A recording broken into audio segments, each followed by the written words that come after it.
Насколько важно знать культуру и традиции народов, которые с нами проживают? Как вы думаете? Или можно даже о них ничего не знать? Мы же знаем, что Российская Федерация состоит сегодня из 89 субъектов. Присоединились еще 4 субъекта, нас стало 89. Здесь проживает более 193 народов и культур. Насколько важно знать, с кем мы вообще живем, в какой мы стране живем? Кто может высказаться? Нужно знать основы традиции разных народов, чтобы просто своими действиями не обидеть их. Я считаю, что нужно знать традиции других народов, так как они живут в нашей стране, для общения с ними, можно сказать, потому что мы должны единым целым быть. Добрый день. Сегодня я хотела вам рассказать о музыкальных инструментах. Курды используют инструменты в традиционной музыке. Музыкальные инструменты включают духовые инструменты: зурна, балур, ней, мей, фиг, мешк. Струнные и струнно-шипковые – это ситар, тамбур, сантур, чанг, канун, каманча. Ударные же – дахол, дав, дарбука. Какие инструменты появились первыми, вот с момента, как образовалось человечество? На ваш взгляд, как вы думаете?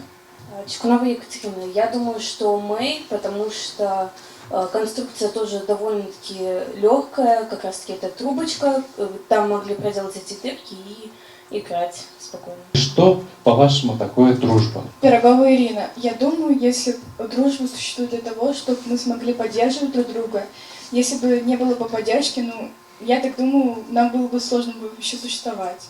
То есть, если у тебя есть друг, то ты можешь высказаться ему и морально, он тебя может поддержать, посоветовать что-нибудь. И вот с нациями то же самое. Мы все время друг друга выручали. То кого-то там спасти, или вообще поддержка там какая-нибудь. Мы помогали. Кабану фигуры. Я думаю, чтобы когда сложный момент появляется, чтобы позвал, допустим, друга, и чтобы он тебе помог с тем самым, допустим, что-то починить, то же самое, или домашнее тоже сделать. Курдские женские костюмы обычно состоят из очень ярких и насыщенных цветов. Мужской национальный костюм состоит из следующих элементов. На голову курдские мужчины надевают войлочную шапочку. Она, в зависимости от региона, может иметь разную форму. Какова роль преподавателя в жизни студента, в жизни школьника? Вот как нужно относиться к преподавателю? Что такое преподавательская деятельность, учительская деятельность? Пожалуйста. Уважать учителей надо, потому что они учат нас, как считать, как писать, как, читать. Цените своих учителей, они стараются для вас, ради вас, они посвящают вам свою жизнь, вы не одни.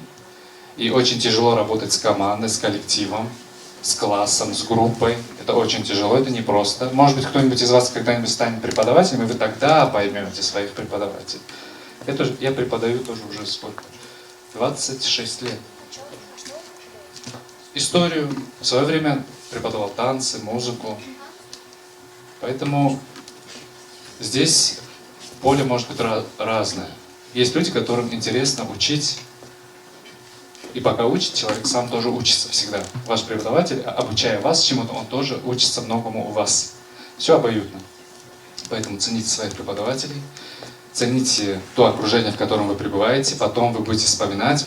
Желаем вам от имени Федеральной национальной культурной автономии курдов России успехов в жизни, успешного завершения учебы, чтобы, может быть, когда-нибудь, где-нибудь мы с вами встретились и вспомнили друг друга. Успехов! До свидания.